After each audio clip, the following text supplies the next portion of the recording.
জীবনে কখনো হতাশ হবেন না। জীবনে যাই হয়ে যাক না কেন কখনো হতাশ হবেন না। মনে রাখবেন আল্লাহ আপনার রব, আল্লাহ আপনার সাথে আছেন ইনশাআল্লাহ। এই সমাজ আপনাকে যেভাবে শেখায়, কিভাবে শেখায়, এই যে স্কুল, কলেজ, ইউনিভার্সিটি, চাকরি, বিয়ে, সন্তান প্রতিপালন আর তার ইন্না লিল্লাহি ওয়া ইন্না ইলাইহি রাজিউন, এই তো শেখায় নাকি? সবসময় মনে রাখবেন যে আল্লাহ রাব্বুল আলামিনের পরিকল্পনাই আপনার উপরে সবচেয়ে বেশি অগ্রাধিকার যোগ্য, সমাজের পরিকল্পনা নয়। পরিবার আপনাকে চাপ দিচ্ছে, চাকরি পাস না, পড়াশোনা করিস না, হ্যাঁ পড়াশোনায় কেন তুই 80 নম্বর পাইলি না, কেন চান্স পেলি না, কবে চাকরি পাবি, কবে আমাদেরকে দেখবি, খাওয়াবি, পড়াবি, এই যে চাপগুলো চারপাশ থেকে আসে কিনা?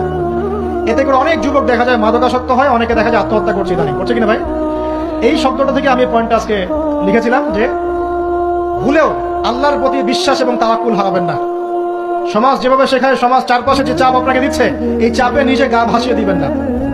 আপনি আল্লাহর কাছে দোয়া করবেন, আল্লাহর কাছে পথ চেয়ে নিবেন এবং আল্লাহর প্রতি তাওয়াক্কুল ভরসা করবেন, কখনো আত্মহত্যার পথ বেছে নিবেন।